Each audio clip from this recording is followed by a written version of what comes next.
Welcome to the Smart Charge by Ridergy podcast. This is Claudio Geiken, founder and CEO of Ridergy. This is your show to learn about all things energy management and smart charging innovation for electric vehicles and fleets.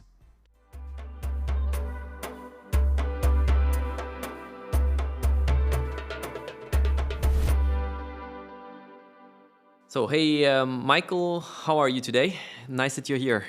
Hey, Claudio, thanks for the invitation. I'm doing quite well here in Berlin. Nice weather, blue sky. Finally, the summer is coming back. So it's always for me, the moment where my joy also gets up. Cool. Yeah, and before we dive into more specific topics, maybe you can introduce yourself to the listeners. What's your background? You can go far as you wish, what you think is relevant, and then to where you are today and what you're up to today. Yeah, perfect. Please interrupt me when it's too long. So, Michael Johanns, I'm a German-speaking Belgian. I always say this because it's quite... One of the few. Yeah, one of the few. We are only 77,000 and... It quite defines a lot where I come from. So really from the Belgium Eifel, from a little village. But still, you have more borders than surface. So everywhere you have different languages, different cultures around. Belgium speaking, the French speakers, the Luxembourgish, the Germans. So it's quite interesting region, and therefore in my heart, a deep European, let's say. Same. Yeah, exactly. So I studied in French. I studied in Liège in Belgium, engineer, finished my master in energy management, worked then a few years, what is now TotalEnergies, what was back then Lampiris, one of the first bigger energy suppliers in Belgium after the liberalization.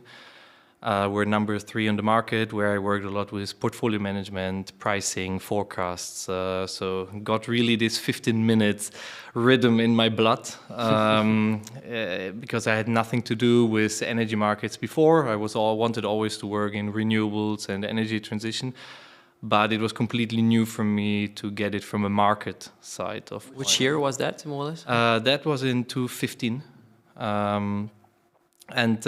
Since then, it's 10 years ago. There were quite some years, quite some company hopping as well. I was perhaps not the most loyal person. So I went from there. I came to Berlin. I did an MBA at the TU, energy management focus as well. Met my wife, stayed in Berlin, worked a year at Elia 50 Hertz in the System of the Future team, where we really thought, it was like a think tank where we were thinking about the big changes and how they influenced the business of a TSO. I went in the COVID times to a smaller startup, Auxolar, and worked there in solar business for apartment buildings. So complete change again. From the TSO, the so-called grid autobahn, to the very much local apartment buildings. Yes, it was really apartment buildings. Really, we were thinking of a scalable solution of putting kind of balcon solar, but on the roofs, and split it then to the apartments. So really about a handful of watts instead of gigawatts at the TSO. Then I went to Elli, Volkswagen Group Charging. I was there for the last, or was not the last, but was there as well a bit over 2 years in the strategy department. Everything around bi-directional charging, smart charging, vehicle grid integration. Met the founder of Deftpower and was immediately convinced that this is where I want to work, and is the topics where I want to work on. Yeah, very cool. Yeah, before we dive deeper into these type of topics that you're working on, maybe just staying a little bit in the past. So what are your key takeaways from the jobs that you had, key learnings that you are still proud and satisfied of having made in these different positions that you had? Oh, that's a good question. So for my personal side, I really realized over the years that I'm not a project manager, that I don't like local, small solutions, but that I really want to work on scalable, bigger solutions, like they're really scalable throughout countries, throughout markets, and even globally.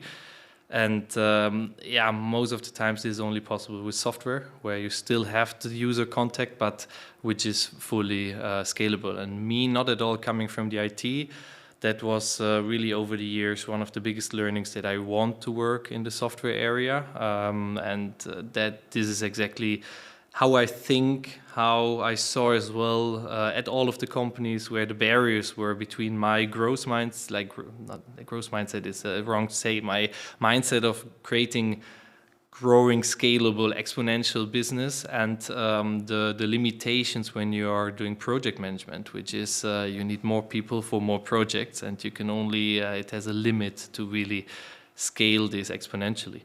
And the other learning is, I mean, I said earlier, I'm a pure European, and this comes here as well. I have seen many different markets, energy markets with different regulations. And there I've seen as well, and especially in Germany, with the landscape of 900 grid operators, little kingdoms, little politicians locally that have the power of limiting scalability, that this is on the opposite side of what I see, what we need to have solutions throughout Europe that scale into the millions, because what we need in the energy business in all of its kinds, but especially in mobility, is really low unit costs, because and high scalability. And this doesn't work if you need to fill in some PDFs of a local grid operator that is only working in a tiny city. You need to have regulation, you need to have possibilities to scale your solution throughout all of the markets immediately. Yeah, no, it definitely resonates with me as well. As I'm convinced as well that software is going to play such a crucial role, and most energy experts, I think, haven't, and energy industry professionals haven't really still grasped the complexity that lies in this distribution of energy, as we have never experienced it before, the advance of renewables and all these EVs, as we will definitely touch up on in Yeah, I mean, the energy transition until now, it had its hurdles, but from a principle, it was quite easy, because the first 30% of decarbonization, you put windmills in the existing system, you put solar panels in the existing system, and the system itself can accommodate them more or less. In some countries, in some regions, a bit better than in others, but it works. And now we are entering, or we are actually in the second phase, where data is all, where the forecasting is more important, where the distribution, or even the consumption becomes more important, because now we decarbonize heating and mobility, and that means that they should use the energy that comes from the wind and the sun, and not when somebody comes home and plugs in the car into the wall. And this is a complete new mindset of how you need to gather information, how you need to have interoperability, and this is not compatible with distributed systems where we send text files on servers from the 1970s, how the market communication in Germany is working. That just is not compatible. So we need to go into REST APIs. We need to have centralized servers that gather the information in real time, that makes them accessible throughout the landscape to multiple parties. And we cannot have this old system of, okay, I have here a little Stadtwerk that sends a text file once a day or only once a week, and then somebody reads the text file and then processes it. That's just not scalable enough for what we need for the second phase of the decarbonization. Cool. And before we move into the specifics now of Deftpower and smart charging, maybe you said your last role was at Elli. It's been one of the leading OEMs traditional OEMs trying to take on a big role in the energy scene. How do you see vehicle OEMs in the future having a role in in energy management and in the energy transition as an energy player. We've seen also quite a few announcements in the last few days, I think, or the likes of Renault, etc., that try to also take a role in that. What's your view on OEMs? Yeah, my view changed quite a lot. In a lot of pilot projects, everybody said, "Oh, we need absolutely an OEM here," and in the business as well. I see it a bit differently than a few years ago. I really thought that the OEMs have the customer touch point and have this momentum of by selling an EV to also get the whole ecosystem around it. And I don't say that it's impossible, but reality has shown that OEMs don't own the customer and they don't have a touch point with the customer, because cars get sold through, and Tesla is a bit the exception, but the rest of the OEMs have dealerships, importers. There are often three companies in between the production and the last sales, and this is something that makes it super complex, and also they all work really worldwide, and energy business is often a local business, or at least a continental business, and that makes it for them super hard. And on top, it is a software business, and we have seen what the German OEMs, but also in general the European OEMs, are capable of doing in software. It's not that much. It's just they're too expensive. The innovation cycles are not built for this. And what I rather see at the moment is the opposite, that the OEMs are really focusing back on what they are good in. It's making a 4 years development cycle and bringing in a new platform and producing it en masse, bringing the costs down and selling hardware. In software, it's just the opposite. In software, you need to iterate often, you need to test, you cannot make 7 years plannings for software. And, That would be fun. so the whole logics, also how the management in these companies work, they're just not the right people at the right places. And they are so hierarchical and not able to make distributed solutions, like decisions, because nobody's trained to make decisions or allowed even to make decisions. That makes it then, of course, super hard to adapt the solution to a local market. And I see still the strengths of OEMs is huge because they have this big branding, but I see it rather in corporations, using partners that do software as a service like Deftpower, but also like a lot of other companies on the market, and finding per market, per continent, a really fitting solution, and trying then having, for example, I come later to it, a good MSP, a good charging app, where you have the app that you have under control, where you perhaps buy some snippets or some parts of it, but the rest you control, at least the design and the user journey. And then with a good API structure, you partner in local markets with whoever you want. I mean, Volkswagen could go to every utility in the world and say, hey, I want to partner with you. I have here a great forecasting algorithm. I have flexibility. Can we not do something together? You have the customers. I have the data of the car together. And again, it's a numbers game. I can do this for some cents. I want some euros. There's a nice business case. But don't try to get the customers in own energy contracts, in own hardware installation and so on, because just the people inside the organizations are not trained to be that fast innovators, but also are too expensive to on the numbers and what other startups, other companies can do. Okay, very, very interesting insight. And then as a segue then, yeah, so what draw you to Deftpower and Jacob, the founder? What was so compelling that you decided then to switch? So I've always in Elli and Volkswagen, already before the reason why I joined Elli and Volkswagen was really this, okay, you have this first customer touch point, which is often the MSP business, which is the public charging. Everybody that buys an EV has range anxiety and wants to know where he can charge and how much he pays for it.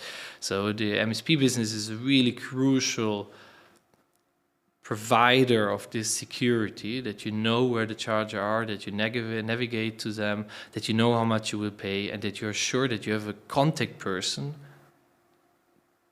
to complain or to call when you have a problem somewhere on the street and the charger doesn't work. Which occurs sometimes. Which occurs less and less, but still, which can occur. And then if you have a strong app and you see there, okay, this charger doesn't work, but 100 meters further I have another charger.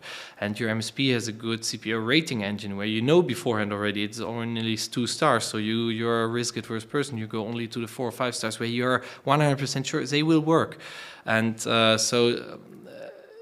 therefore, already years ago, Ellie and DCS and others in the market, this MSP business was really crucial for the lift of e-mobility, because even if you have a garage and a home charger, from time to time you need to charge on the way, and this gives you the security. And by having this security and this app, and you like it, can be the OEM app, it can be utility app, it can be whoever claims to be an MSP, you have this possibility to really, without any customer acquisition cost, to start smart charging with these people.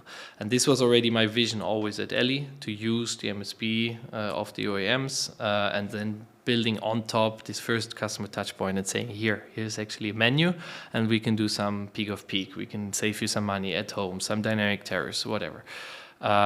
Because the OEM or the MSPs can have the data of the car, can have the state of charge, can ask for a departure time, and this was my vision. And it was not really built upon, because it was different business units and different focus areas in OEM. And then I met Jakob, and that was the business or the idea behind Deftpower. Why they founded Deftpower. It was exactly combining MSP and smart charging. And when I heard this, I was like, okay, I need to jump on that horse, because it sounds like the story that I'm telling since years. And cool. Then I changed. And just maybe because there are some listeners that might not be as familiar with all the jargon that we're going to use, let's make just a quick definition. So MSP, maybe you can define that, and then we can put it in order of what an MSP is needs to communicate with, like CPO, CPMSs, etc. Maybe you can also give a bit of a Yes, we are a geek environment, that's for sure. We see it every week when we have new people onboarding and so on. We use a lot of jargon. Sorry to all of the listeners that are not perhaps not used to this. So the CPO, the charge point operator, is the one that mostly owns the charger, installs the charger and operates the charger, puts the prices on these chargers. And then on the other side, you have the MSP, or in German often as EMP. It's a mobility service provider. It's the user-facing part. Often they are not distinguishable. For example, EMBW is both. They have their own chargers and they have their own app. But in their apps, they also give access to other charge points that are not owned and operated by them. And these are the two roles where we see should be a clear cut between both. So the one operates hardware and has their own business case in infrastructure, and of course energy as well, because they buy and sell energy. But it's all around the infrastructure. This infrastructure needs to work. This infrastructure needs to be open, interoperable with as many solutions on the market. And on the other side, you have the MSP that is fully focused on the driver and its car and on the needs of the driver and on the pricing. So it's a bit like the retailers in energy. They have the price authorities. They can say, I take the same price as the CPOs, what most of our customers do, but I can also say this group there, they have a subscription with me, so they get it 20% cheaper. Or these people, I bill it to their employer because it's a fleet. So all of this access rights, the price setting for the end customer is business of the MSP. All right. Yeah, and then maybe as a complement as well, there's in my view in the markets this other big player role maybe that is good to understand. The CPOs mostly are not charging software. They don't build their own charging software, right? Then they buy from CPMSs. Yes. So there are two other roles, and behind these two major roles, so you have behind the CPO. You have a CPMS, so a charge point management system, which is the software to operate the charge points. Some have developed it on their own. Some take white label solutions or software as a service solutions from the market. And the same happens as well on the MSP side. EMBW has developed it themselves, both sides, but a lot of players take it, for example, from us or from a lot of other software as a service solution providers. And we have actually not that nice name as you have the CPMS, the software for the CPO. We don't have really a name for it on the MSP side. So it's the software as a service for MSPs, yes.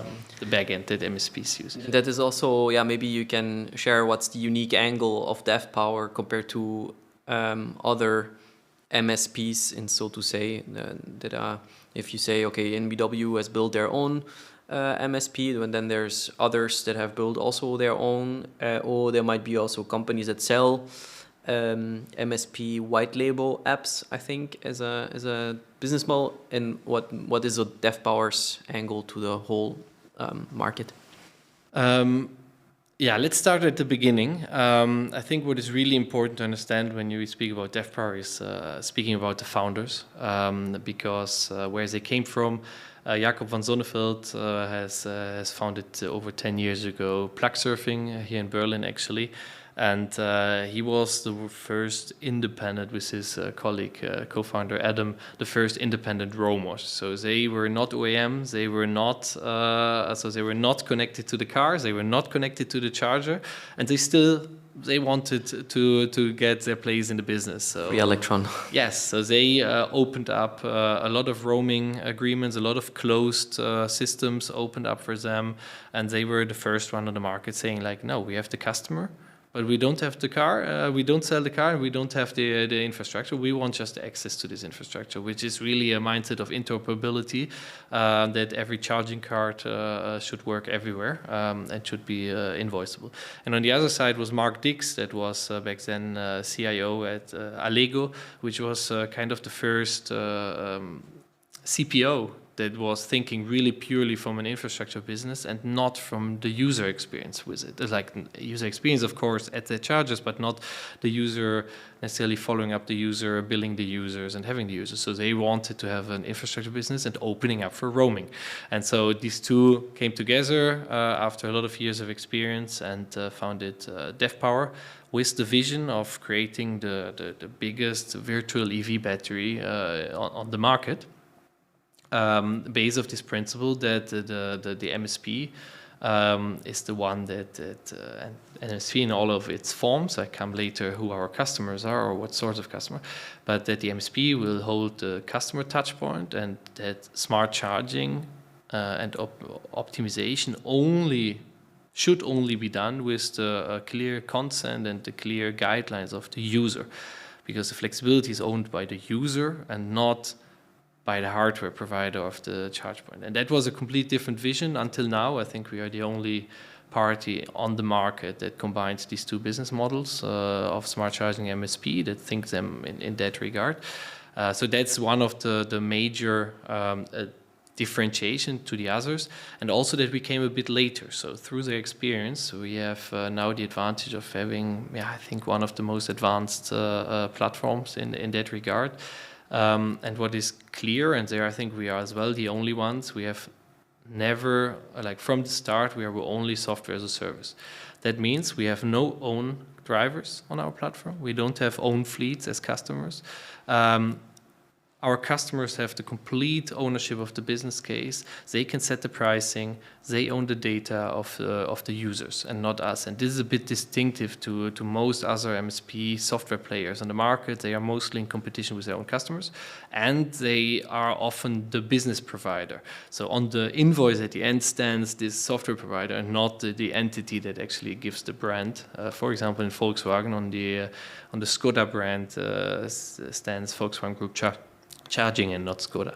So it's a bit distinct from this regard as well. Yeah, so this software as a service approach is a little bit, it has much more flexibility, so to say, and there's a smart charging combination that is unique. Yes. All right, then I think, let me just check if we had another point before we dive deeper into Yeah, maybe before we dive deeper into smart charging, so you wanted to also say what are the customer groups typically that Deftpower would service? So funny enough, our two of our biggest customers are not at all in our four customer groups, because they are associations. So we have the ANWB, which is the ADAC from the Netherlands, with over 100 years experience and customer base. Every second Dutch is actually a member of them. And we have the EV Association of Norway, Norske Elbilforeningen. And so two really disattached entities, kind of, that really were searching for somebody that does software as a service for them, and not MSP as a service. It's really different, because they own the customer data with the EV Association from Norway. We even don't have any customer names. We get them just over token, kind of, from their CRM system. So they really use us as a roaming platform, as their app and white label app. But in the background, it's their systems, their ownership of the customer and the customer data. And that was the reason why they chose us, even at a time when our solution was quite elementary, or like The beginning. At the beginning. So these are two big customers. Then we have the CPOs. We have a lot of CPOs that want their customer touch points for subscriptions for certain monthly loyalty programs. Just to be clear, in this case, it's not the CPO having a CPMS, but rather a CPO having both a CPMS and an MSP. Yes. So they want to add an MSP layer. Yes, and so a lot of them do this in a one-stop shop. So most CPMS systems have as well a certain capability to handle roaming cards. But as it is only a side business, you see that the app ratings, you see that the happiness of the customers with it is not anymore, with most of these solutions, not anymore the state of the art, what drivers need today. So we really lobby a lot to our customers to say, take two different distinct solutions for the two businesses, because on the CPMS side you need to be able to handle roaming that comes in, so third-party charging cards, and on the MSP business you have only a few % of the sessions happening on your charge point, but a lot of them happen as well on third-party charge point, and then you need to handle all of these invoices from outside and so on. So these are two complete different businesses and different logics and different IT solutions that you need. And it is our success at the moment. A lot of people that were in a one-stop shop migrate. Therefore, CPOs are our business. Also, a lot of Stadtwerke, for example, are interested in getting a good customer solution and customer app. Then OEMs, so we had Fisker, unfortunately bankrupt, but we have, for example, General Motors. For the European business, we have deep conversations with quite a handful of big worldwide OEMs as well. Then energy utilities, so we have quite a lot of them that are energy suppliers, and that they want to cross-sell through the different product lines. And often, especially like here in Germany, they have then as well some chargers, and they are they have everything in house, so they need a good customer touch point. All right, yeah, I followed, but maybe just for the listener, because it might get confusing sometime. Just to explain it in a very simple way, because I realize also when I talk with non-industry professionals that people get confused. So roaming as a concept is a bit like we know it from the telco industry. When you get with your phone and the SIM card into a grid that is not the one of your original telecommunications provider, like Deutsche Telekom would go into Vodafone. In the EV industry, we copied a little bit the same wording, and so if there's different charge point operators, there might be different, in this case not SIM cards, but rather MSPs. This is charging cards, and these need to be compatible and interoperable between each other, and that's why there's this roaming concept. Yeah, so to go a bit deeper into this, so we have at the moment over 2,000 entities throughout Europe connected to our platform.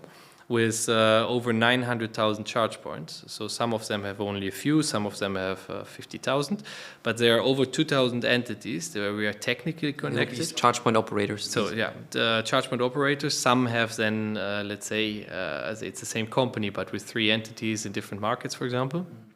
But still, there are, for all of them, different IT connections, and they all need to agree that our cards from our customers work on their chargers. So there's a contract behind it, there's an IT connection behind it. So the charger, wherever in Europe, needs to accept this one card or remote start over the app, and needs to allow this driver to charge there, and need to be able, so it needs to be trusting us and our partners to go in for cost, kind of, because they allow the charging without getting money for this. And then at the end of the month, we receive from these over 2,000 entities invoices from wherever in Europe with different VAT regimes or whatever. And we get as well the charge detail record, so the details of what has been charged, how many kilowatt hours, when, what was the time, how long has the parking been, and how much do we owe them. And yeah, that's quite complex, and there have been roaming platforms like Hubcheck that simplify this access in between these players, but still there's a lot of trust needed on that regard, that you're really paying the bills and that you trust them that your card is really working there in the South Italy to North Norway. Right. All right, now let's focus on maybe the most interesting aspect after having laid this groundwork. I think you in LinkedIn you have a self-proclaimed smart charging enthusiast. So let's talk smart charging, and this podcast is also called Smart Charge. So why is smart charging, in your view, so important for the energy systems? What makes it so relevant, and why should the listener care, so to say? Yeah, I think there are two major reasons. We said before, in the second phase of the energy transition, we need to kind of get rid of the renewables. Like we need to consume them at the right moments, because there's just, every time when there's sunshine, there's too much solar energy in the grid. And it makes only sense to decarbonize mobility if we are charging on renewables and not on coal, because at the end, even on coal, it's a bit more efficient, but still it makes no sense to shift just the CO2 emissions. And so there's this first principle of smart charging is we need to charge in the cheapest and in the most CO2 free hours. But on the other side is as well just a necessity. We cannot, just from a system, we cannot accommodate 100% e-mobility without doing smart charging. So it's not the nice to have. That's what a lot of people don't understand. The grid operators can claim as much copper that they want to put in the ground. They will not be able. They will not be able to put enough copper in the ground to accommodate 45 million EVs in Germany when we don't charge them intelligently. Because when you see that only 5 million vehicles charging at the same moment, it's more or less the load of the whole energy grid in Germany. So you have a lot of hours in the year. You have around 50 gigawatts of consumption, which is 50 big power plants. And 5 million vehicles charging at the same moment at a 10, 11 kilowatt charger, which is a normal home charger, is the equivalent of the whole industry, every household, every business in the whole country. So, and we want to have tenfold of this. We want to have 50 million EVs, not only 5. So when the 50 million come home in the evening at 6 and they plug in, the chance is really high that 5 million of them are really charging at that moment. It's probably rather 20. And that means the energy system can just not deliver it. There's no power plant that can deliver it, no grid that can transport it. So there's no alternative to do smart charging. And coming back to the first principle I said of decarbonization, the EV, we need flexibility as a buzzword. We need flexibility in the consumption. And the EV has just the biggest flexibility of all devices in the market. And they are paid already for the mobility part, so they will get cheaper. They will get cheaper equivalent to diesel, so they will scale. They will take over the market. But then their consumption is super flexible. They need to charge only twice a week, more or less, and each time for like 1 to 3 hours. So in average 1 hour per day. They drive 1 hour per day. They charge 1 hour per day. They stand 22 hours a day, and this charging capacity is just so big. It's 10 times bigger than an average household in the peak hour. That if you push this to the right hours, you have an enormous effect on the energy system, and you have this natural flexibility which you don't have with other research. Even heat pumps, when it's cold, you can perhaps stop them for half an hour or an hour, but you cannot stop them for a whole day. An EV, you can just not charge for 2 days because on Wednesday there's wind coming, so I just don't charge on Monday, Tuesday. And that's really the special thing why I'm an enthusiast of EV charging. Yeah, cool. No, I can definitely relate. And just for the sake of definitions as well, before we dig deeper, I've seen a little bit of different definitions of smart charging. Actually, when I first started really looking into the topic of smart charging, I even saw some people talking about chargers being smart when they just were actually connected to the internet, which I think we can agree it's not the smart charging we're talking about. And I see a lot of distinction between bi-directional and V2G and smart charging, which for me, I don't know if there is a dictionary definition. Actually, my random side fact, my dad is actually leading the German dictionary, so should ask him now, maybe he's listening. But yeah, what's in definition for you? Is it smart charging stopping at, so to say, V1G, so only charging in one direction, or also bi-directional charging, including all the flexibility? Where does it begin and stop? Between this V1G and V2G, I don't see that clear, also because I, through my experience at Volkswagen, I put a virtual pause button on V2G for at least 3 to 5 years. There are so many hurdles on the ground, and also it's everybody is focusing on this. In every discussion, in every university, in every pilot project, everybody wants to do something with bidirectional charging. But we have at the moment over 95% of the charging sessions, of the really kilowatt hours that we are charging, are not optimized, are not intelligent. Like it's completely like the discussion of the research and of a lot of podcasts as well are completely distinct from the reality in the market. We don't have, I would say we have less than 0.01% of the charging sessions happening with a vehicle that is bidirectional charging ready, with a user that is bidirectional charging ready, and a charger that is bidirectional charging ready. And when this is the percentage, then for us as a company, but also for me from an energy market perspective, it is at this moment in time a theoretical exercise, and it is something that needs to be prepared in politics, and it needs to be a topic in regulatory workshops, and it needs to be tackled in grid connection descriptions, and it needs to be tackled in how OEMs build their platforms, because they have 5 to 7 years development. But it is not yet an end consumer topic on a scalable level. It is starting now. It's different than 2 years ago, but still, for me, when I speak about smart charging, I don't exclude bidirectional charging, but I also don't have it as the first thing in my mind, because I always claim that it's just a minus sign in front of the equation. Makes sense. Yeah, no, so good that good points. Yeah, and it's actually let's maybe dig deeper onto that for a moment. So starting with the hurdles, what are the big hurdles you see to make? First, starting with the simple, why are we having such still 95%? Did you say of the charging sessions not being optimized? What's the hurdle there? Why aren't we actually doing it already for the things that are possible? And what things do you see are possible? And for the other things, what are the major hurdles for us to be able to finally get rocking in all potential?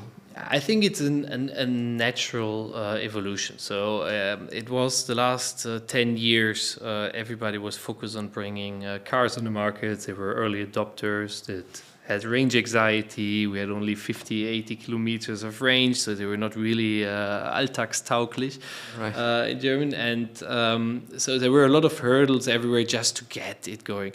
When you heard your previous podcast person, it said, in Germany, 2015, I think it was 100 cars a month sold.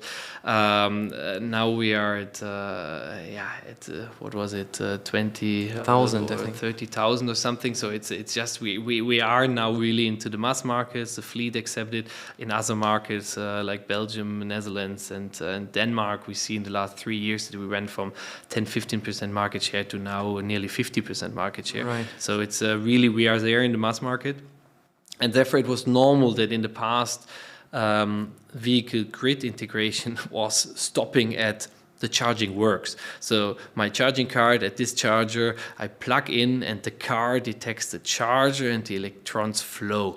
That was a hard work of over a decade that this is really working. I see a charger on Google, I go there, I put my card, and it's working. At home, the same. I call my electrician, he knows what he installs, and it just charges. So that was the reason, and it was also fine like this, because just on an energy market scale, the EVs had zero significance, not for the grid, neither for the energy market.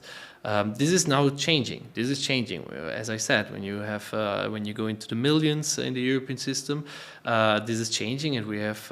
Just to put it into perspective, because I think I know the numbers at the moment. So 5 million, as you said, would be 10% of the overall vehicle fleet in Germany, and now we are around 2%, I think, in Germany, right? Yeah, I think we are. Yeah, not even at 2 million, 1.x million, 2 million, something like this. So yeah, and I think the whole vehicle fleet is 40 something million.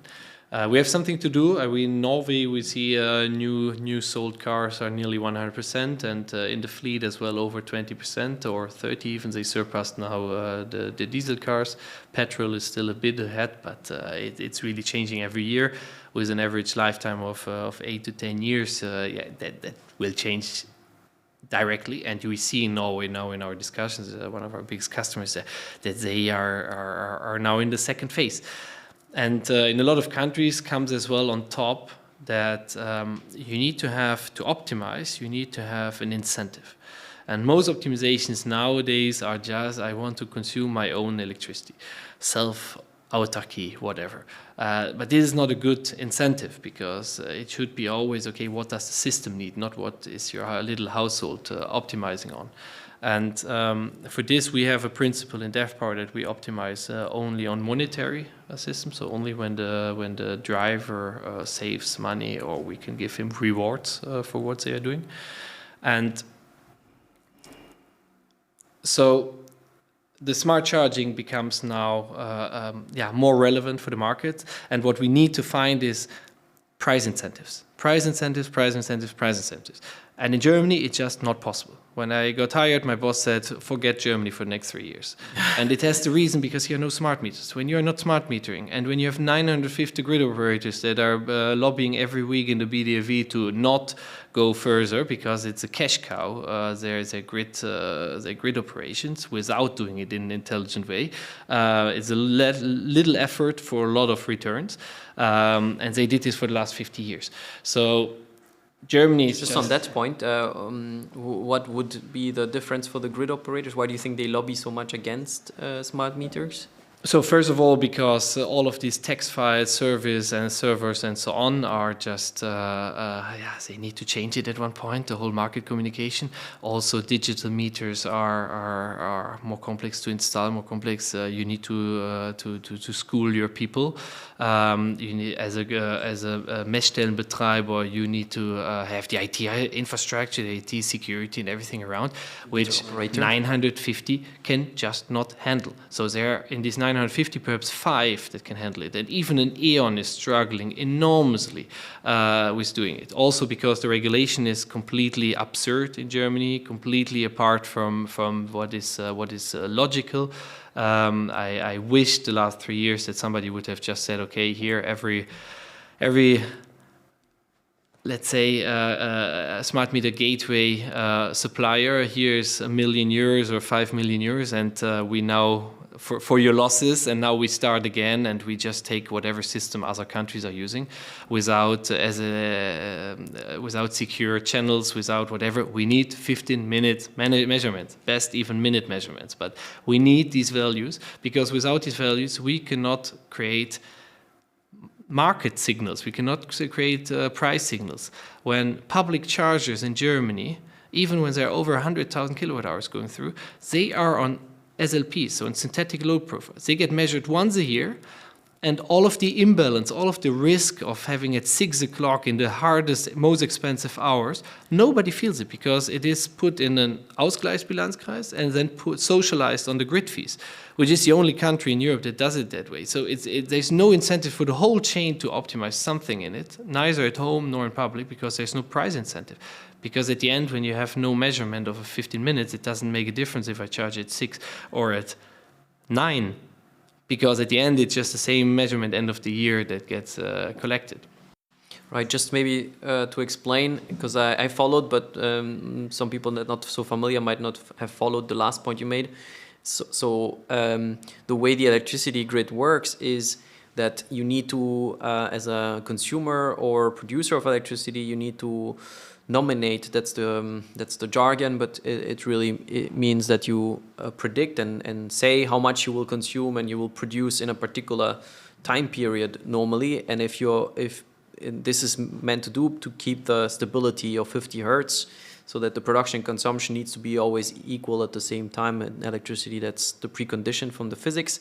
And so if you are not at particular moments as you said you would be penalized, and that's what you were saying, that for that you need the measurements to be able to... And you could do this even with SLPs. So countries like Belgium, when I was 10 years ago at the energy supplier, we had also, most of the households had no smart meters, so only a yearly measurement. But what they did is, for a certain area, they said, here's a consumption of, let's say, 1 megawatt. You as a supplier have 10% of the customers. So for every 15 minutes, you're responsible of 10% of this megawatt.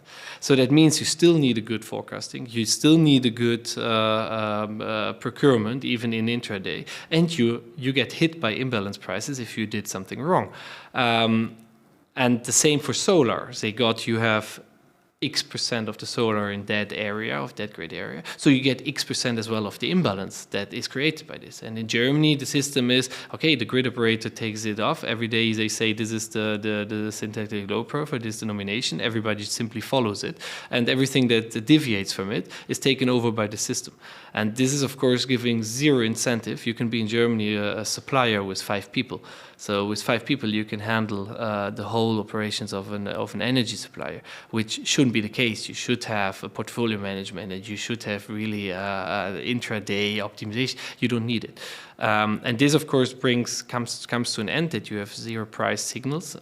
And on top, in public charging, we have a complex, we spoke earlier about this roaming. It's already so complex with 2,000 players on the one hand and thousands on the other hand, to just get the normal billing right. It was X kilowatt hours times Y price. I want 30 euros end of the month for this session. That's already complex. When you now take the time component in, and you would put a lot of time dynamic prices, makes it super complex. It makes it complex in the app to compare different charge points. It makes it complex in the billing. It makes it complex in the communication. So also you ask why it hasn't not been done the last 10 years. Everybody was so focused on getting an invoice correct and getting the session done. Now taking this time component in is quite complex, because there's so many partners involved, and this is where Deftpower comes in with solutions. Yeah, no, it makes sense, the complexity. There we come back to the software point in the beginning, that this supposedly old system where software didn't have to play such a big role, now that we're talking real-time data transfer and control, that becomes much more a software play than before, right? Yes, and we see just we see just that it's needed. We saw the last 6 months we had 2 or 3 Dunkelflauten where the prices at 6, 7, 8 in the evening exploded. Right. And still not every production was running, and still most of the consumption, even flexible consumption like EVs, were still just charging because there was no incentive, like the prices didn't go from A to B. So we have everything there, the tools are there, but we have not been able to communicate from A to B, hey, please stop, and then I give you a reward for this. And on the same time, we saw yesterday, this weekend was already the first negative prices again throughout Europe because there was a bit of sunshine. And we still didn't see an up more sessions in charging happen. Right.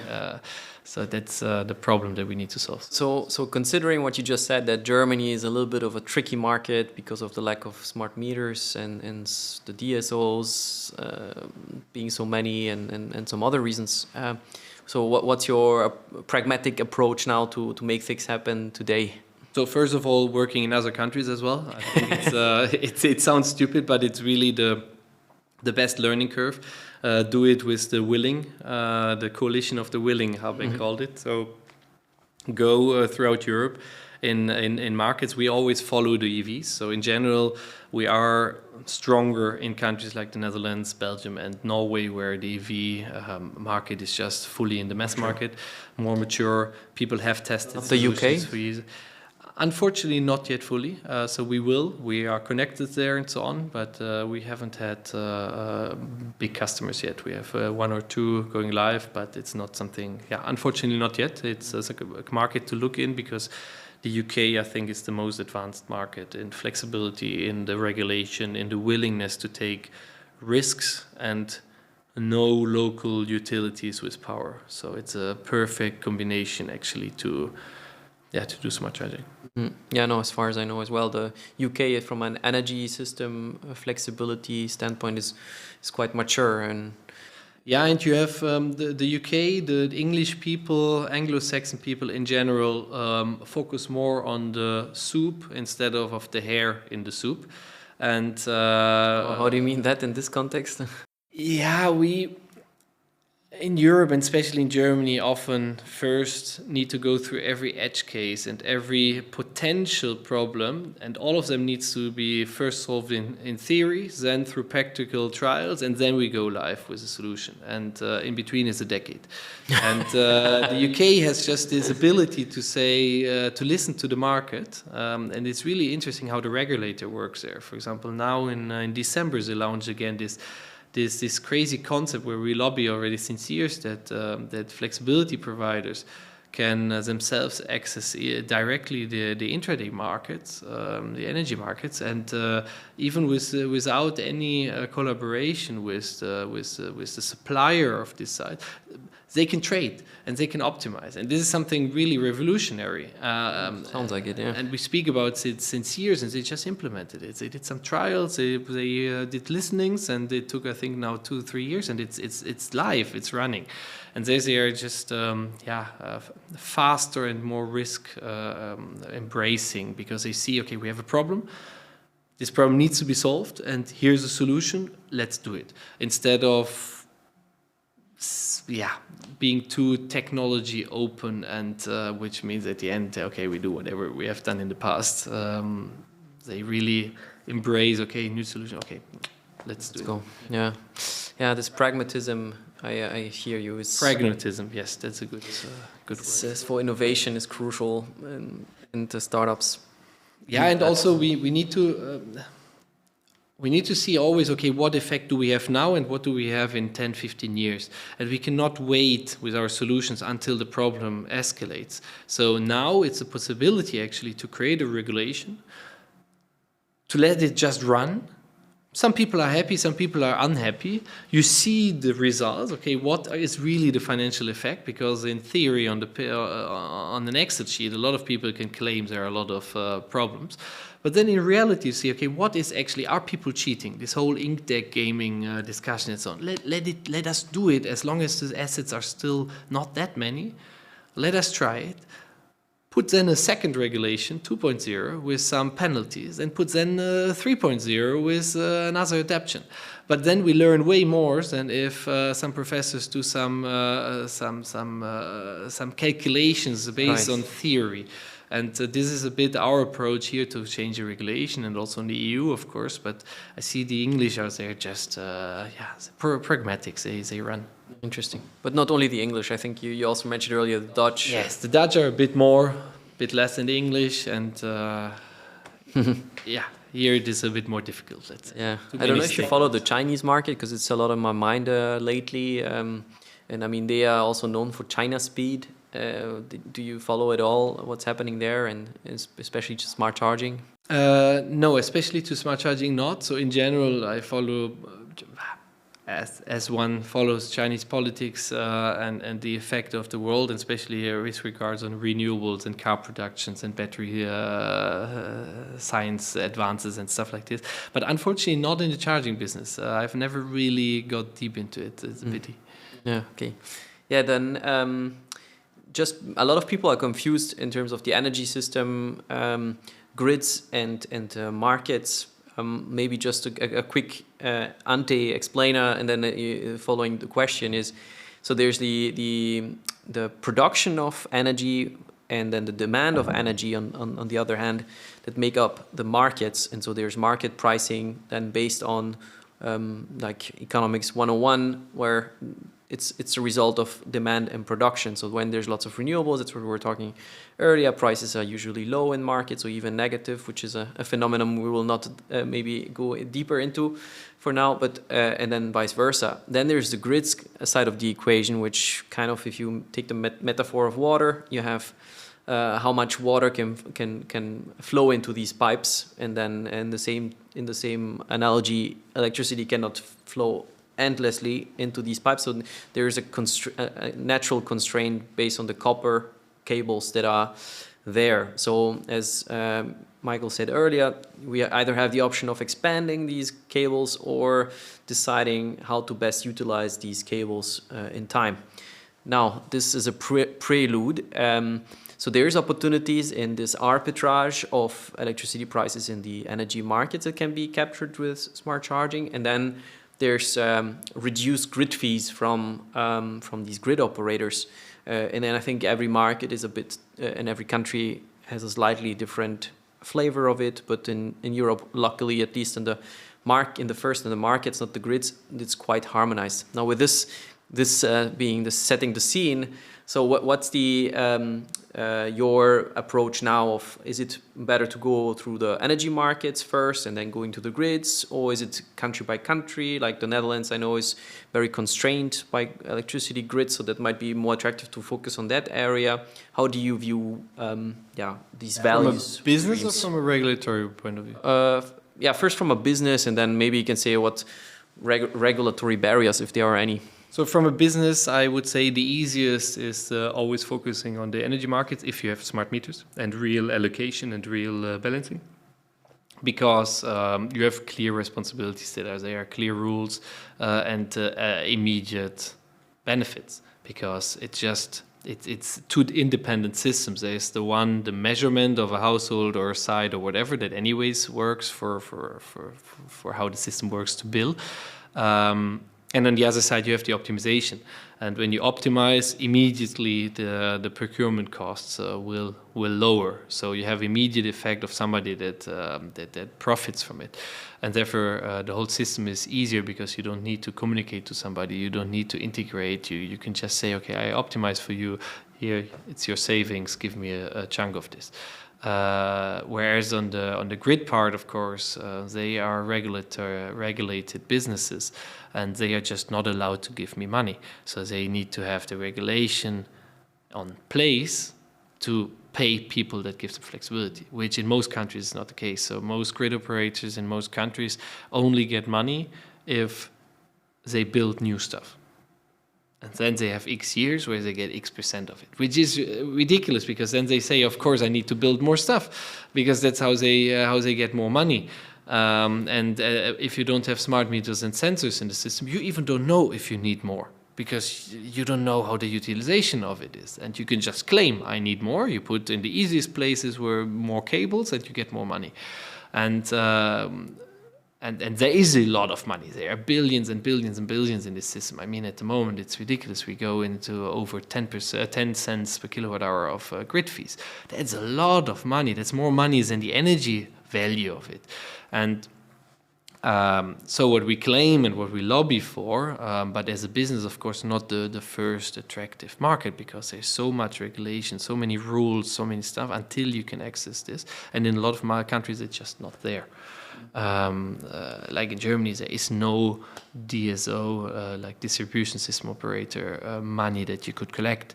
Now they started with some flexible tariffs, but unfortunately, again, not global, but every little entity somewhere publishes a PDF on their website with certain rules behind it, with a lot of more conditions than there's effect. Right. And like this, it is not really interesting to scale, and neither to use it actually. So yes, we are in favor of dynamic grid tariffs, but even more in favor of flexibility markets, like the Nodes platform in Norway, where the grid operators say, in this area, in this city, I need people to not consume, or I need people now to consume, and people like us can say, yeah, we actually can do it for you. Right. I think in the Netherlands, forgot now it's on the tip of my tongue, they also have that system. GoPax? GoPax, exactly. That would be similar, and are you not, that's not, I heard good things about it, but I'm not as familiar with. And as you are in the Netherlands, I guess, yeah, is that, are you okay? Do you think it should be changed? Or? It should be upgraded. I think the principle of it is good. The problem is that, like always in the energy market, it's easier to make a contract with somebody that has a megawatt of flexibility and has one local place that you can measure with a more expensive meter and so on. Distributed. Then if you have it really distributed in household level, where you have multiple assets, I say, like a car with a PV, with heating interfering, and it's more difficult to really see, okay, what was the effect of what I ordered? And there again, it is not really on a granular level. So for big parties and big companies, it is easy to access, and it is a super good system. But it is not yet used enough by DSOs, so it's really often used for redispatch of tenant level, and not yet really on local level, and on top, not enough on small asset classes, where it's easy really to say, okay, I have here 10,000 vehicles in that region, make me an easy process, here's your red button, give me some money, so it's they will go there. It's a good start, but it's not yet usable for us. One thing that I found interesting in this new energy world is that there's all sorts of different players, and I'd love to hear your opinion on the following question, which is, so there's like people optimizing heat pumps, there's people producing batteries or optimizing stationary batteries that are up and coming. Then there's chargers, OEMs, so people optimizing from the charger angle, others coming from the EVs. So there's all sorts of dimensions, if you want, on optimizing. And how do you see this relationship between the different assets or players in sync in the future, or in trends there? Is it gonna, I used recently the analogy, is it gonna be a cacophony of signals trying to somehow make it work, or is it gonna be a nice concert of beautiful APIs that are gonna work in sync to create, I like your analogy, because I just had a great idea for an answer. So if you take hobby musicians, and you put them together and say, make a concert, it will be a cacophony. And this is what we are doing now. We have amateur players on the market that are only optimizing their own systems, didn't think of interoperability, and then they try to play together and it doesn't work. But if you take professional musicians, you can take them together in the evenings. They have never seen each other. You give them the chords, and you say, now we play together. They can play in a symphony. So I had friends that play in this. They didn't train for it. They got just before this is the music, and then they tested it shortly, and they go there, and they can play in huge concerts. And I think this is where we need to. This is actually the analogy where I want to go. If you have players, professional players in the market, which good solutions that are open to collaborate, because this is the first condition. You need to be open to collaborate. You don't need to want to build your new closed one-stop shop solution where you want everything of the customer. But if you are open to collaborate, and I think there's not one way to go to Rome, to the end solution. There's in a lot of regional players, a lot of solutions for different, every household is different, every user makes different choices, and they should do so. And so where for us, what is really important is when we come into a household, there are other players that or on a site where you would be then working, for example, with Ridergy, that we find a way of, the best way of optimizing for the user. And the end goal is always lowering the total cost of ownership, because with lower costs, we get more EV participation. And this we only get if we collaborate. So as we do it now with thousands of CPOs, we also want to do it with thousands of local controllers, not with the controller itself, with the backends, with OEMs. We have already 40 OEMs now integrated, where we can have see how full the battery is and so on. And the same then on this complex site throughout Europe, there's somebody that's better than us. Okay, then we deliver just a user interface and some data, and they do the job. On other places, there's nobody, so then we do the job. There's a utility supplying that site that has already programs running, then we need to integrate into them and deliver them the best forecast or ability that we can. So we really come from this, we are experts of EVs and the user, and we have the interface of as many, and hopefully at one point millions of users throughout Europe. And then our cars, our cards, our apps of our customers are used at certain places. And in that place, then if there are many of these places, then we will integrate and try to help locally. We have not at all this total control, one-stop shop ambition.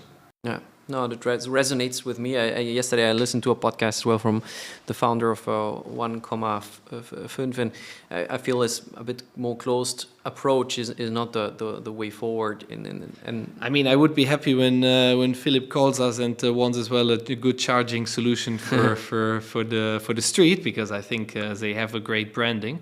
But yes, I don't agree with their philosophy of saying you need to have the full control in one system to get to the 100%, because I really believe in a complete, fully interoperable way. And in a way they do it, because in every market they have as well different backend helpers, let's say, to bring the solution into the energy market. But still, I wished we could, for example, in places like this, where our car comes to their heartbeat, where we would send them, for example, state of charge data when the charger is not steerable because it's already there. Don't replace it by one from 1,5. Just let us steer over the car, let us deliver you the data, and we can work together. So I really believe rather in this way, that sometimes you touch, sometimes you don't. And our strong belief is then wherever the car comes and the driver comes, there should be a possibility to lower the costs and to help the system. Right. And you mentioned in one blog post, I think you wrote together with Jakob as well, that the MSP or Deftpower in particular would be very well positioned to as a market position, so to say, to leverage most of the flexibility. Maybe you want to highlight some of the main points you wrote there for the listeners. Yeah, nice scene to do this, to do so. My nice opportunity. So where we come from is really from this public charging, and in public charging there is no smart charging happening right now. So. And most people that speak about smart charging speak about just at home, as I said, doing some solar optimization. Right. But where we come from is rather, we have this MSP solution, we have millions of sessions, charging sessions that are happening wherever. And we think that because we are so close to the driver and to the car, that we can predict where the car will be at what point and needs to leave again, that we can predict, okay, how much flexibility is there, and this in public and in private and in semi-public, for example, on sites where you guys are. And therefore, we believe that the MSP is centric because they have the ability to bring this flexibility to the public charging and to bill it, to invoice it, and to treat the data with the user. To take, for example, an opt-in or an opt-out, the user needs to be in control, and this is not possible if you do it just through the charger. And we believe that the MSP is there, the one that has these millions of user touch points. We show this next week, Wednesday. It was a pity. We were supposed to go this week live, but we postponed it by a week because, like always with launches, some little app issues. The app gets released, I think, now to the app stores, and it's our biggest customers, ANWB in the Netherlands, goes next Wednesday live on one of the big CPOs in the Netherlands, on over 2,000 chargers in Amsterdam, with over 200,000 users having access to this. And when they arrive at this charger, they are not fully informed before, but when they arrive, they will get a push notification and have the possibility to tell us when they depart. And when there's potential to make savings on the energy markets, we will optimize in the name or for the grid CPO. And end of the month, we will give the drivers a cashback to help us, and we will invoice the CPO for the service that we deliver. And this is, in my opinion, or in my knowledge, one of the first fully interoperable smart charging. You cannot call it a pilot because it's in full production, in full life. And it's fully scalable, so every CPO that listens to this can write me an email. We can do this in minutes.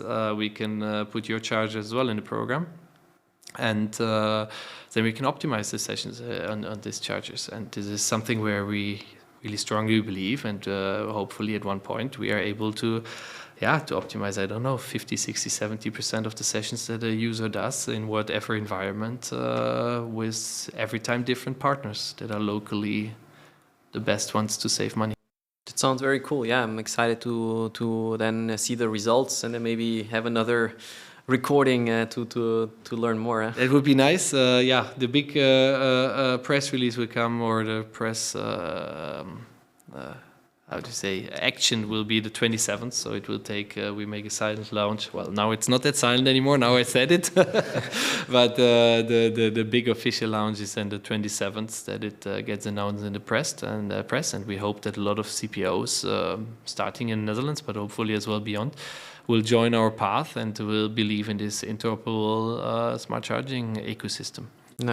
Nice. Yeah, and then what's your view on how fast will we be able to do bi-directional charging at scale? I mean, you said indeed that there's I think you said 0.01%, combinations of cases where it's actually feasible. I think Chademo from Japan that were leading the way with that standard, making it possible with some particular Japanese cars in the beginning. I think Octopus Energy has in England launched one of the first, or if not the first, bi-directional or V2G tariff, where I think it's only compatible with that type of vehicles and chargers. And I think also Mobility House with Renault recently announced something in France. And that was quite interesting as well. But yeah, indeed, there are very few cases here and there. Cases, and especially the volumes. So I would like to know how many vehicles are until now on the pilot, because you need to have the right charger from Renault with the right car from Renault with the right energy tariff from Renault or from the Mobility House, and then you need to want to work with them. So there's a lot of ifs, and compared to the global or the European car sales, that's still little. Still, especially this Renault case, I like a lot, because I was the biggest ambassador, let's say, inside the Volkswagen Group to do AC bidirectional charging. I am a strong believer that when you do it the AC path, and we finally in a few years get the European Union to force grid operator to have one global or one European aggregated homologation, so that you can say, okay, whatever the rules are, they can be as tough as possible. It's not a problem for the power electronics. The problem is if you have at every charger in every street and every grid operator different rules, which are always the same but just a bit different. The problem is it makes them just tough. What you want from these inverters, but makes them the same throughout Europe. And when we have this same throughout Europe, plus we have, because if they are that tough, we don't need any regulation anymore, nothing actually on the charger. So the charger doesn't need to be a bidirectional charger, it can be just a normal charger if the vehicle takes over all the job of the regulation, and it's the same regulation throughout Europe. And if we have this, really bidirectional charging, and it comes from cases actually that have nothing to do with vehicle to grid.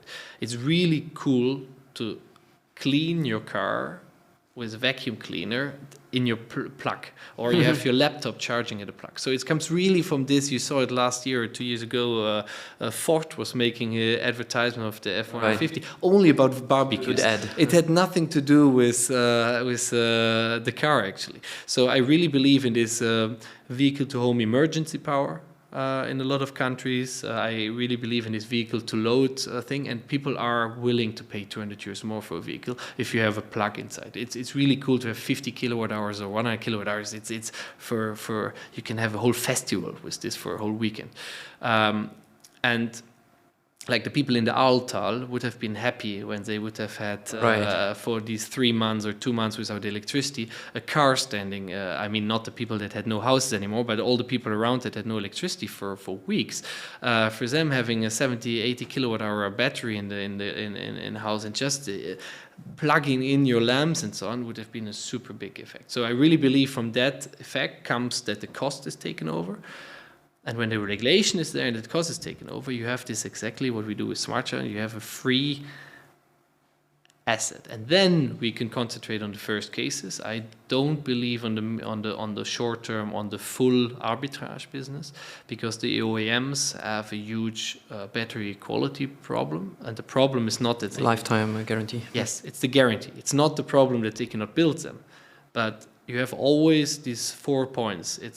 It's weight, it's charging speed, it's cost, and it's durability. And you can never have all 4 at the same time. So you always, when you go rather in fast charging, you have a bit less of durability or a bit less in cost for a bit. So all of the chemics that they have is always, when you go more in one direction, you have a bit less of the other. And they get always all of them a bit better, but still you have always this arbitrage to say, okay, what do I want for my vehicle model? And on top, they have the problem that they have 3, 4, 5 suppliers, which bring out every 3, 4 months a new cell model. So they have in the same ID3, I don't know, 1,000 different battery cells over 10 years. So, and all of them, they need to guarantee full 160,000 kilometers, 8 years. And it's easy to do so for 90% or 80%, but unfortunately with guarantees, Pareto doesn't work. Guarantees, you need to have 99.9 or something, or 999. Otherwise, you lose money, because Rückrufaktion, like taking the cars back and replacing batteries and so on, is super expensive. So there is this cautiousness, and I can understand this, that destroy a lot of business cases, let's say, on the arbitrage models. But where bidirectional charging can be super powerful is, for example, AFRR.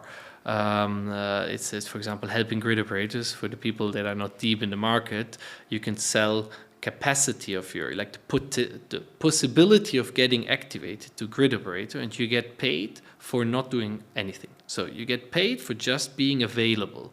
And this availability has a huge value for the energy system. And if we have a lot of bidirectional chargers, cars connected to the system, that get paid for just being available if the system needs them, we don't need backup power plants anymore. We have at the moment, I don't know, 3, 4, 10 gigawatts or something in German, Notreserve. All of this you don't need anymore if you have all of these cars connected to it. Right. So I believe rather in this, I don't know, 100 activations maximum a year, perhaps even only 20, something like this, like really for the peak of the peak. Dunkelflaute, 6 in the evening, 10 times a year. That's a perfect case for the next years of bidirectional charging. And just for the listeners, again, there's like this bidirectional, often in the jargon, this is AC or DC. What it really means is that the inverter is in the car that basically converts or inverts rather the DC battery into AC usable from the grid. And that can happen either in the car or at the charger level. And if it's in the car, it's called AC for some reason. And then if it's in the charger, it's called DC. Well, because it's through the cable, runs either AC or DC. Right. So either the AC comes into the car.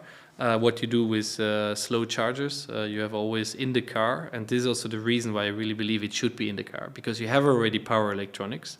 It's diodes, so they are not bidirectional yet.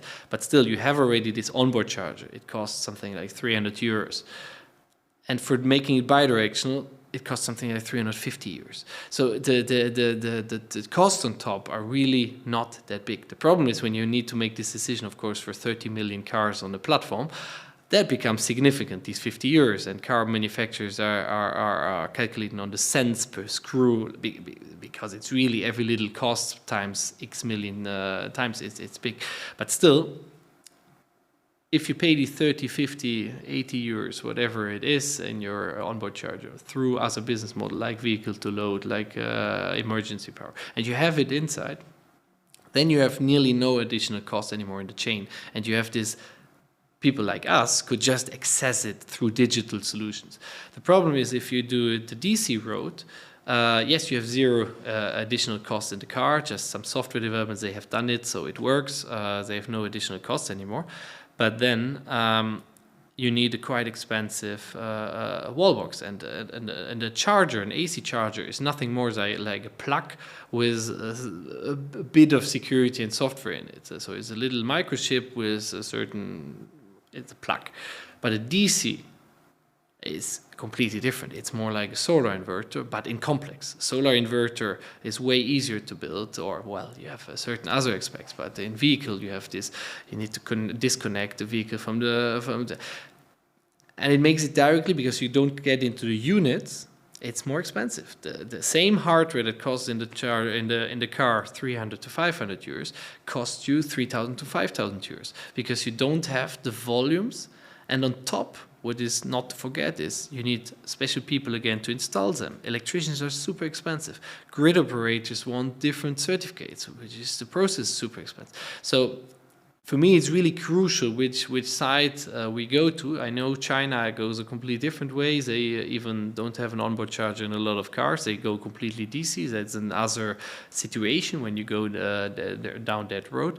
But in Europe, as we have everywhere AC chargers, and we will have always onboard chargers in the next years in the car, I really pledge to say, like they did it with Renault, put the bidirectionality in the car. Yeah, the issue I see is that indeed the trend is not yet certain. Like there's even more still work on DC than AC. Because as an OEM, it's way easier. It's just a software upgrade. And especially the grid codes, and as far as I understand, are problematic. That you need to, as you said, apply to all these different grid operators. The Commission would see this as their most important problem. They could solve this in months, and then we could...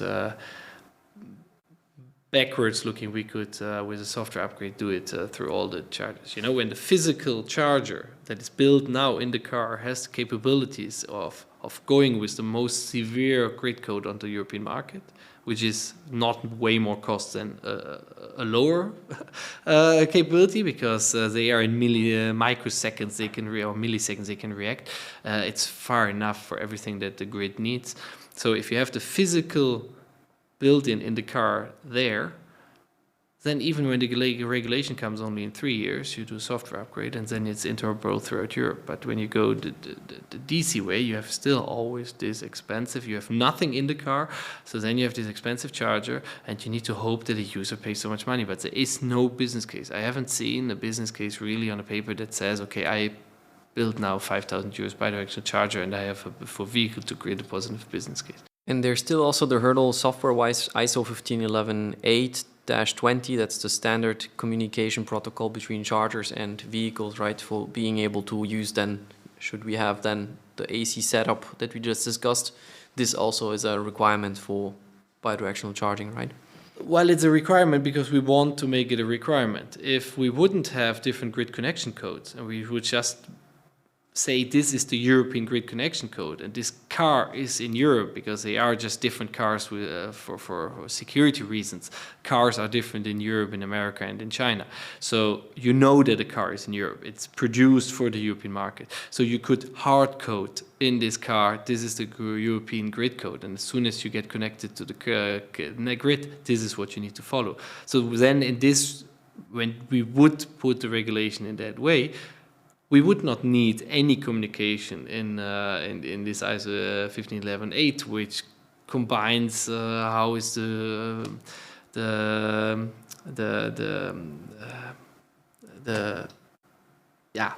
which grid code curves you need to follow, because it is just in the car. And this is just from the setup, and therefore we are stuck always in the same discussions. And in Germany, it will never be scalable if 950 players put on a PDF somewhere on the internet a different cosinus phi. All of them have 0.9, but you are not sure, so you need to go and search it, and then you need to program it as an electrician locally. But if we just say it's 0.85, which is more severe, but it's just applicable for whole Europe, and this is the curve that it needs to follow. Perhaps even not 0.85, but a curve from 1 to 0.5, whatever, depending on what the grid does, and you measure it in the onboard charger, which it anyways needs to do to make vehicle to load. In a vehicle to load scenario, the onboard charger needs to measure all of these flows, so it has the capabilities of doing so. We don't need any capabilities in the charger if we want to. But grid operators are lobbying against it. The regulation is not set up, but it would be nice to see some OEMs, and Renault is starting it now, to say, no, we go in front, we put it in the chargers. Here's one scenario with our wallbox in one country where it works, but say we put it in every car, because they put it even in the car that is sold to Germany, even when they know the next 3 years there's no business to make in Germany. And this is brave, and I would love to see all of them going that brave movement, and then we would get... Let's be optimistic. Assuming that many take the brave move, what's your most optimistic timeline for these things to be done? Well, done is always a question, right? We have seen it now, it works, it is applicable. I think it will grow. It will grow exponentially, but coming from a really low point. And we know how slow these platform developments are and how long they want to keep them in the market. We, in that one regard, we will not see a lot of innovation coming from China, because they have a complete different technical setup there, and the OEMs cannot play a big role in the energy market in Europe, and therefore I'm not that optimistic, but I really believe in 2030 that bi-directional charging, that every car has it, at least a DC road, but even I think AC-wise, a lot of cars will have it built in. And then, finalizing a little bit on a completely different note, but I find it entertaining, and maybe that also could be an interesting topic. So I'm also, James Bond or these type of movies where you always have some interesting intrigues. I saw recently that I think it was Jacob or your Deftpower page. You posted about theft being an issue right now in EV charging. So maybe you can share some insights of who these people, what type of gangs are trying to game the system, and what needs to be done, or what are the MSP is doing to prevent this type of things from happening. Yeah, I can of course not go into full details, because it's also the problem with fraud is that if you put your solutions too open, people will find the loophole or the hole, and will then continue doing so. So fraud is a big issue in the whole industry. The problem is that you have really low margins on the MSP business, and most of the business cases are just positive, or most of them actually negative, and they do it for other purpose, so they cannot afford to lose even more money. And what is happening is that there are two different two major different ways of doing fraud. The one is we have, unfortunately, 15 years ago, chosen a really weak technology with the RFID cards, which is just a simple identifier saved on it, and it's also saved on the charger, and as soon as they detect it, they allow charging. It's really a pity that we have not gone more into NFC or other protocols that are used in the banking industry, because these cards are super easy to copy. Like you can buy on Amazon a system, and you can really copy the code. And you can even do this over long distance. So at one point, somebody finds the code, sends it over, and unfortunately, without wanting to be racist, but it was a lot in Bulgaria and Romania, a lot of cases, that they then use for certain hours or days. A lot of people use the same code on their local devices that mimic a card. And then, they do as many charging sessions as possible with a stolen token, and then the token gets blocked, and they buy a new one. And there is apparently a black market where you can buy for some euros a token, and you can use it for certain sessions. That was the one direction where we have quite a lot of measures of, like, some clients just shut down certain countries. Some clients don't allow virtual tokens anymore. For example, you need to have a physical address in your country to be able to charge. Especially for this copying, we detect, is it physically possible? Is it possible, for example, when you have two sessions at the same time, we block them. If you have 1,000 kilometers in between, we block them. If you have, so there are certain measurements that you can say, or if you're charging way more kilowatt hours than you have as a vehicle. So there are certain measures that we detect automatically, and we are putting every few weeks a new measurement in it to detect the fraud and to block the tokens as fast as possible. And the second is, unfortunately, a lot of our clients you don't use physical tokens anymore. They allow as well virtual tokens, so you can just, through the app, create an account, and then you can start sessions through the app. And this is, of course, easier to create fake accounts. You have Revolut that gives now credit cards, where everybody thinks a credit card, and banks with European law have certain know your customer rules.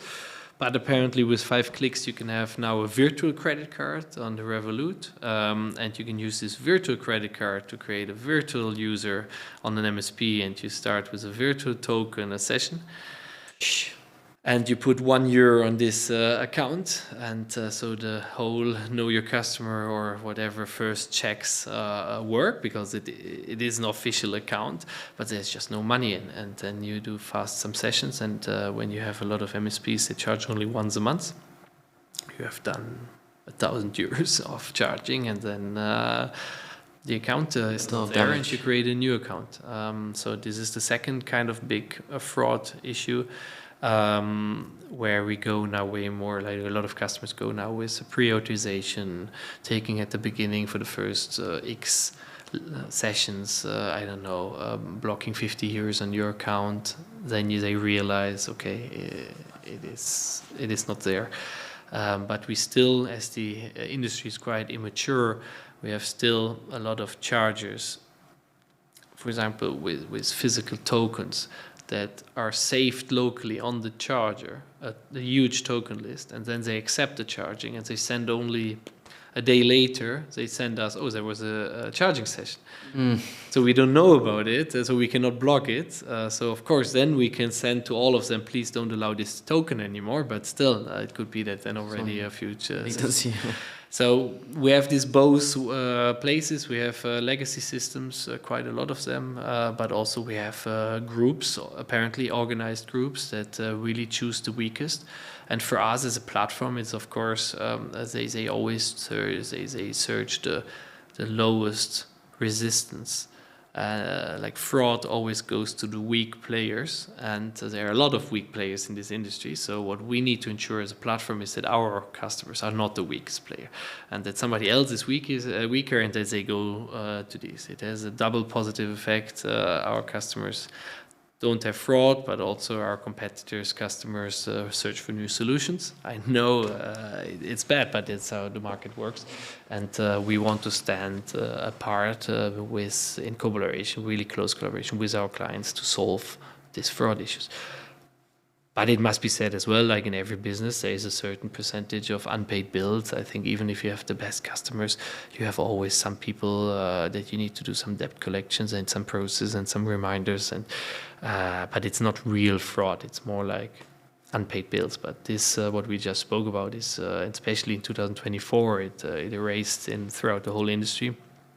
And it needs to be solved.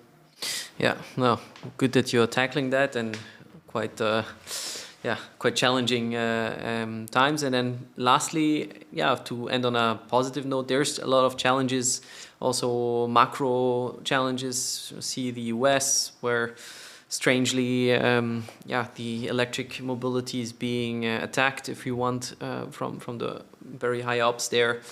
Including Elon Musk, which I'm very surprised that he would support then a government that is obviously against e-mobility, and not only there, but also governments like here in the AfD or otherwise. So there's challenges here and there, like the fleet emissions standard in Europe, I think just yesterday or the day before, was reduced. The ambitions, it feels like e-mobility and sustainability and renewables and energy transition, the topic of this podcast, and we have deep dive, is being a little bit attacked from different. What gives you hope, and what's your biggest hope for the next, let's say, year or 3 years that you can achieve? Yeah, my hope comes from a bit of pragmatism, I would say. When you look in what we have done the last 20 years, since 2008, when the PV boom started, and since 2015, it's less than 10 years that the EV boom started. Nobody, like humans are always good in forgetting the standpoint of the past, and it is bad, but it is way better than we expected 15, 20 years ago. And with this bad but better than we thought argument, I would like to end the podcast, because we have put this artificial 100% decarbonization target for 2050. I'm a Pareto principle person, so we should not focus on the last 20-30% now. We should focus on the other 80%, and if it's then at the end 2025, but we have a really sustainable solution, that's also fine. What is important now, and this is what makes me really hope, it doesn't matter who is president of the United States, it doesn't matter who is the Bundeskanzler in Germany, because we have seen with photovoltaic that countries like Pakistan, Nigeria, and so on, decentralized, they see it's the cheapest way of producing energy. It's booming in all third world countries. They will not go the coal way anymore. They will just go directly to decentralized solar and wind. Like they did in telecommunication leapfrogging. Exactly, and the same happens at the moment with batteries. Batteries are so incredibly cheap. Therefore, also here, please, grid operators, stop putting these big 500-600 billion euros plans to build more grids. Put batteries. Let us put batteries everywhere. They will solve so many problems in our system, and they get cheaper every day. And we have never thought 5 years ago that they could ever be so cheap, and in 5 years they will be even more cheap. And so with this, just about this, and there, thanks to China actually, it's not thanks to the German solar industry that we have this boom, it's thanks to China taking over on scales that we would have never thought that somebody can produce 200 gigawatts or 300 gigawatts of solar, and now going the same way now with battery cells. And thanks to this incredible manufacturing capabilities of China, there's no go way back. You saw it under the first Trump era. There were never 4 years where America has more decarbonized than these 4 years. There's never been more coal plants being closed, because they can just not compete anymore with the other solutions. And this will be the same on e-mobility. It's a bit harder, because especially in a country like Germany, where it's nearly like a religion to drive with 250 on the Autobahn. But for the normal population, it makes at one point sense. People who are negative about e-mobility have mostly not driven one. Once you drive once and you drive it for some days, you are like, okay, that's incredibly nice to drive. I can charge at home if I have a garage. I, for example, don't have a garage. I only charge in public, but I have free parking in the city center. It's amazing. We drive to the city center. I see beforehand if the parking is free. Mostly, sometimes there are bad people blocking it, but mostly I see, okay, 2 places free, so I have my parking. I don't pay parking. I charge in the meantime. It's not stoppable. That wave is not stoppable. And if we are 2 years later than we thought, that doesn't matter. In exponential curves, the result is it's just unbelievably fast how it is growing, and that makes me super positive. We are in the middle of an incredibly exponential curve on both solar, wind, and batteries and e-mobility, and this will change the world of energy in the next 10 years. Yeah, very cool. Yeah, and just on a side note to end as well, I'm also very enthusiastic about this huge investment that China has been doing with all these solar, especially systems and batteries, and then EVs now.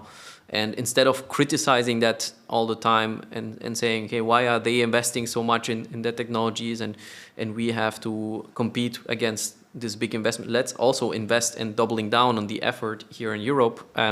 If as I and you definitely do agree that that's the future, then let's invest in the future instead of criticizing those that do. Yes, and also, why are we picking out the solar industry when the clothes industry, the phones, all the televisions, most of even our machines at home, everything comes from China or from Southeast Asia, because they're just way better in manufacturing, cheaper, better quality, and really in big volumes. And we have lost all of these industries from here, and it was okay because they just got better and cheaper, and therefore for us all as consumers, that was fantastic.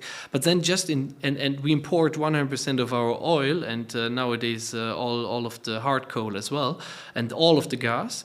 But then on the solar cells, we really look critical to China. I'm like, why? There's even no natural dependency. When they make the prices higher, then somebody else put a mass production, because the technology is available throughout the world. We know how to build these. So if they increase the prices, we stop installing them for a year, and then is another country puts a huge production, what India, for example, is doing.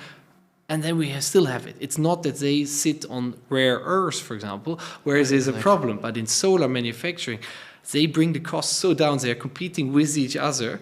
And even if they put subsidies in it, it's great. Let them put subsidies on the manufacturing and give us super cheap electricity for the whole world, to the last desert place in Africa that can now afford to have light and electricity. That's a good thing. We should focus on the good thing, not on the negative part of this. Well, with that last infamous few words, thanks a lot, Michael, for joining the podcast, and best of luck with the upcoming projects. Thank you very much. Thanks, Claudio, for letting me come here and speak. Sure. Wow, that was fascinating with Michael. I learned a ton. I hope also for the first time we had a deep dive in the smart charging dimensions. We're a bit longer than the usual, but I think we really got a lot of it from his background and how an OEM, like one of the second largest in the world, thinks, and how these type of players are in the charging market, alongside the breakdown with the CPOs, the MSPs, and CPMSs and all this jargon.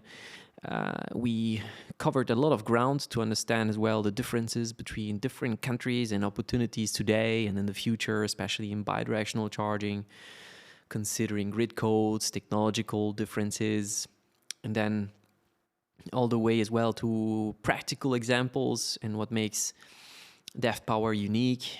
I had a blast learning all of that. And then, the tremendous fraud going on and all the creative ways people manage to always think of how to deceive, and then you need to play the cat and mouse game, and all the good ways as well to block and circumvent these frauds happening today. And then especially ending on a positive and cool, optimistic note, hopeful. I love Michael's optimism, and I also double down on even if some people try to challenge the future and don't see all the benefits of less pollution and tackling the climate, global warming, that will have tremendous consequences. And already most people are already faced with these consequences, and not only doing it for avoiding all these negative consequences, but also seeing the opportunities of so much cheaper mobility and energy that is yet to come in this transition, coming from a challenges of this transition.